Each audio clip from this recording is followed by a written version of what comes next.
हाय प्यारे बच्चों, आप हैं हमारे समतल MK48 अकेडमी में आपका स्वागत है। अगर अभी तक आप हमारे चैनल को लाइक और सब्सक्राइब नहीं किए तो कर दीजिए, क्योंकि हमारे जितने भी वीडियो आपके मेरे चैनल में अपलोड होंगे वो सबसे पहले आपके पास पहुंच जाएंगे। प्यारे बच्चों, देखिए आज मैं बताना चाहूँगा आय एवं रोजगार का निर्धारण किस प्रकार होता है, उसका ऑब्जेक्टिव क्वेश्चन प्यारे बच्चे बताएंगे। इंग्लिश में कहते हैं determination of income and employment, class 12 के लिए, जिसमें आर्ट्स साइंस कॉमर्स सबके लिए इम्पोर्टेंट है प्यारे बच्चों, क्योंकि ऑब्जेक्टिव क्वेश्चन ये बता रहे हैं और एग्ज़ाम में ये लड़ेगा ही लड़ेगा, भिड़ेगा ही भिड़ेगा और मैच करेगा ही करेगा। तो सब्सक्राइब करके रख लीजिए, क्योंकि जितने भी हमारे वीडियो अपलोड होंगे वो सबसे पहले आपके पास क्या पहुंच जाएंगे प्यारे बच्चों। चलिए देखिए बताते हैं। देखिए पहला क्वेश्चन क्या कहता है, सामूहिक मांग के संघटक हैं। सामूहिक मांग के संघटक है मतलब कौन कौन से मिलकर, देखिए C+I plus dot dot dot, तो देखिए G plus bracket X minus M, G plus X minus M, M plus X, ये है प्यारे बच्चों। तो इसका आंसर क्या है, G plus bracket X M। सामूहिक मांग के प्रमुख घटक हैं। सामूहिक मांग के प्रमुख घटक कौन सा है प्यारे बच्चों, व्यक्तिगत उपभोग, सार्वजनिक उपभोग, विनियोग, उपयुक्त सभी। तो इसका आंसर क्या है, उपयुक्त सभी है, क्योंकि सारा का सारा सामूहिक मांग के क्या है, संघटक है, घटक है। आगे बढ़ते हैं। एक खुली अर्थव्यवस्था में सामूहिक मांग के निम्न में से कौन से तत्व है, सामूहिक मांग का कौन कौन सा तत्व है देखते हैं।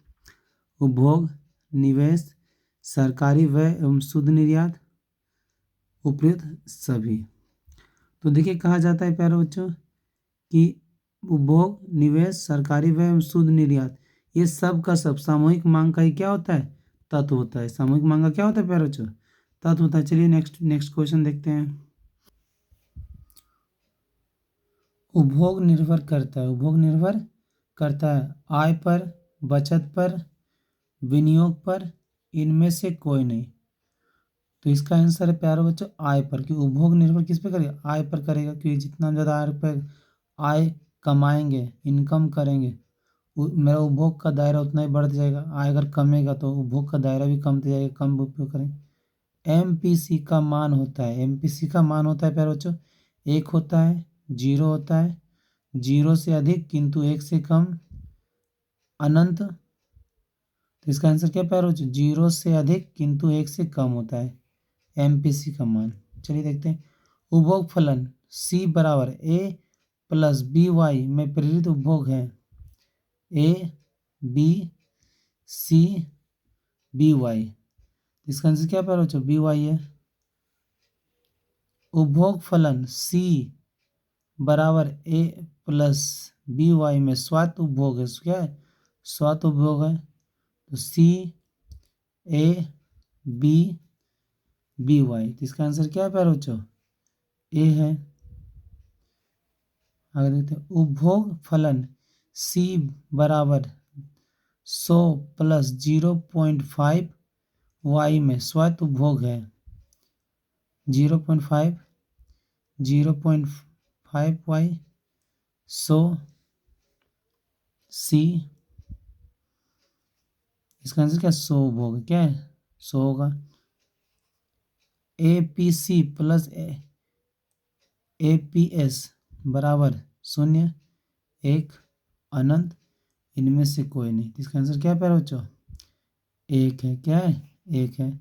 APC प्लस APS का वैल्यू 1 है। निम्न में से कौन सा कथन सत्य है, कौन सा कथन सत्य है, MPC प्लस MPS बराबर 0, MPC प्लस MPS बराबर 1, MPC प्लस MPS, ठीक है, छोटा 1 से, MPC प्लस MPS बड़ा 1 से, तो इसका आंसर क्या है फिर MPC प्लस MPS बराबर 1, ये इसका फॉर्मूला है प्यारे बच्चों। अगर यदि किसी अर्थव्यवस्था में MPS का मान 0.4 है तो MPS का मान क्या होगा? इसका आंसर क्या है 0.4, 0.6, 2.25 या 4। इसका आंसर क्या है प्यारे बच्चों 0.6। सीमांत उपभोग प्रवृत्ति का मूल्य क्या होगा यदि सीमांत बचत प्रवृत्ति 0.2 है? 0.8, 0.7, 0.6, 0.4। तो इसका आंसर क्या है प्यारे बच्चों 0.8 है। क्या है 0.8 है।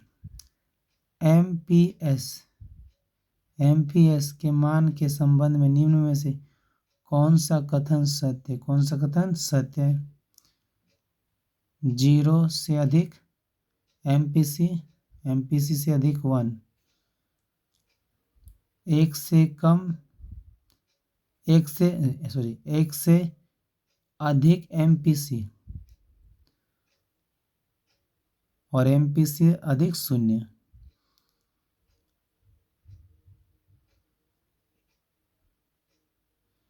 शून्य से बड़ा बराबर MPC से बड़ा छोटा 1, 1 अधिक MPC छोटा 0 से। तो इसका आंसर क्या है प्यारे बच्चों 0। ठीक है, MPC से छोटा बराबर फिर बड़ा बराबर 1, MPC प्लस MPS बराबर क्वेश्चन मार्क 0, 1, 1 से अधिक 1 से कम। इसका आंसर क्या है बच्चों 1 है। यदि अर्थव्यवस्था में MPS में वृद्धि हो तो कुल बचत में क्या होगी? हमेशा वृद्धि होगी, हमेशा कमी होगी या अपरिवर्तित रहेगी? हमेशा अपरिवर्तित रहेगी। इसका आंसर क्या है बच्चों कमी होगी या अपरिवर्तित रहेगी। The general theory of employment interest and money पुस्तक किसने लिखी? J M Keynes, Marshall, Ricardo. इसका आंसर क्या है बच्चों J एम्किंस ने लिखा किताब को the general theory of employment interest and money, ये पुस्तक J एम्किंस ने लिखा था। बाजार का नियम किसने प्रस्तुत किया? बाजार का नियम किसने लाया था प्यारे बच्चों J एम्किंस ने, एडम स्मिथ ने, JB से मल्थस। तो किसने लाया प्यारे बच्चों JB से। पूर्ति स्वयं मांग का सृजन करती है, निम्न में से किसने प्रतिपादित किया? पूर्ति स्वयं मांग का सृजन करती है, किसने बोला था ये? JB से, JS मिल, किन्स, रिकॉर्डो। इसका आंसर क्या है प्यारे बच्चों JBS। क्या है JBS से का बाजार नियम किस पर लागू होता है? वस्तु विनिमय पर, मुद्रा विनिमय पर, उपयुक्त 1 और 2 दोनों पर, उपयुक्त में से किसी पर नहीं। इसका आंसर क्या है प्यारे बच्चों उपयुक्त 1 और 2 दोनों पर। और किन्स का रोजगार सिद्धांत निम्न में से किस पर निर्भर है? प्यारे बच्चों प्रभावपूर्ण मांग, पूर्ति, उत्पादन क्षमता। किस तत्व को किन्स ने प्रभावपूर्ण मांग, पूर्ति, उत्पादन क्षमता। इसका आंसर क्या है प्यारे बच्चों प्रभावपूर्ण मांग। किस तत्व को कीन्स ने स्थिर माना? किस तत्व को? कुल पूर्ति फलन, कुल मांग फलन, प्रभावपूर्ण मांग, इनमें से कोई नहीं। इसका आंसर क्या है प्यारे बच्चों? कुल पूर्ति फलन इसको बोला है। ठीक है। एक निश्चित समय अवधि में अर्थव्यवस्था में उत्पादित वस्तुओं और सेवाओं के कुल मूल्य को क्या कहते हैं प्यारे बच्चों? क्या कहते हैं? समग्र मांग, समग्र पूर्ति, समग्र निवेश, समग्र ब्याज। तो इसका आंसर क्या है? समग्र पूर्ति कहते हैं। क्या बोला था? एक निश्चित समय अवधि में अर्थव्यवस्था में उत्पादित वस्तुओं और सेवाओं के कुल मूल्य को क्या कहते हैं? कुल मूल्य को क्या कहते हैं? तो समग्र पूर्ति कहते हैं प्यारे बच्चों। चलिए देखते हैं। केन्स के अनुसार अर्थव्यवस्था में आय केन्स के अनुसार अर्थव्यवस्था में आय एवं रोजगार का संतुलन स्तर कहाँ स्थापित होगा? तो कहा जाता है एडी अधिक एएस से, मतलब एग्रीगेट डिमांड और एग्रीगेट सप्लाई। एग्रीगेट अधिक होगा, डिमांड अधिक होगा एएस से, एएस कम एग्रीगेट डिमांड से, एडी बराबर एएस, मतलब एग्रीगेट डिमांड बराबर एग्रीगेट सप्लाई। इसका आंसर क्या है बच्चों? एग्रीगेट डिमांड बराबर एएस, मतलब एडी बराबर एएस बराबर होगा। केन्सियन विचारधारा के अंतर्गत आय के संतुलन का निर्धारक निम्न में से कौन है? सामूहिक मांग, सामूहिक पूर्ति, एक और दो दोनों, इनमें से कोई नहीं। तो इसका आंसर क्या होगा प्यारे बच्चों? एक और दो दोनों। आय एवं उत्पादन के संतुलन स्तर पर सामूहिक मांग में वृद्धि होने पर निम्न में से किसमें वृद्धि होती है? आय, रोजगार, उत्पादन, उपयुक्त सभी। तो कहता है प्यारे बच्चों, जब आय एवं उत्पादन के संतुलन स्तर पर सामूहिक मांग में वृद्धि होता है। सामूहिक मांग में क्या होता है? वृद्धि होता है। तो आय, रोजगार, उत्पादन सभी में क्या होता है? प्रभाव पड़ता है, यानी उपयुक्त इसका सभी होगा, वृद्धि जो होगा सभी में। अतिरिक्त मांग उत्पन्न होने के कौन से कारण है? मतलब अतिरिक्त जो मांग जो उत्पन्न होता है स्थिति, उसका कारण आखिर क्या है? सार्वजनिक व्यय में वृद्धि, मतलब सार्वजनिक व्यय बढ़ जाता है, इनकम बढ़ सॉरी एक्सपेंसेस बढ़ जाता है। मुद्रा की पूर्ति में वृद्धि हो जाती है, मुद्रा का जो सप्लाई होता है वो ज़्यादा बढ़ा दिया जाता है। करों में कमी करने पर, मतलब टैक्स कम कर दिए। उपयुक्त सभी। इसका आंसर क्या है प्यारे बच्चों? उपयुक्त सभी होगा। निम्नलिखित में से वास्तविक निवेश कौन है? वास्तविक निवेश क्या होता है? शेयर खरीदना, पुरानी फैक्ट्री खरीदना, भवनों का निर्माण, बैंक में जमा खाता खोलना। तो इसका आंसर क्या है प्यारे बच्चों? भवनों का निर्माण कराना क्या है? वास्तविक निवेश होता है, कि उसका वैल्यू भविष्य में बढ़ जाएगा। निवेश के निर्धारक घटक कौन कौन से हैं? निवेश के निर्धारक घटक कौन कौन से हैं प्यारे बच्चों?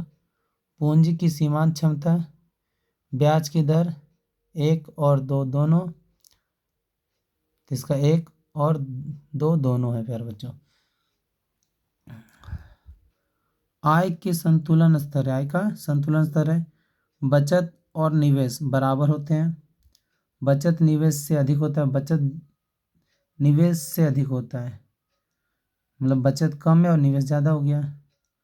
बचत निवेश से कम होता है, बचत निवेश से कम होता है। यहाँ अधिक बोला, यहाँ कम है। देखते हैं, बचत का निवेश से कोई संबंध नहीं। तो इसका आंसर क्या है प्यारे बच्चों? बचत और निवेश बराबर होते हैं। आय का संतुलन स्तर पर क्या होता है? बचत और बराबर होते हैं। आगे बढ़ते हैं। निवेश गुणक के है 1/MPS, 1/1 माइनस MPC, एक और दो दोनों, इनमें से कोई नहीं। इसका आंसर क्या है पर बच्चों? एक और दो दोनों है। चलिए आगे देखते हैं। गुणक और सीमांत उपभोग प्रवृत्ति का संबंध है। जो गुणक है और सीमांत उपभोग प्रवृत्ति में कैसा रिलेशन है प्यारे बच्चों? प्रवृत्ति का विपरीत, सीधा, अनुपातिक, इनमें कोई संबंध नहीं। तो इसका आंसर क्या है प्यारे बच्चों? सीधा है। क्या सीधा संबंध रखता है।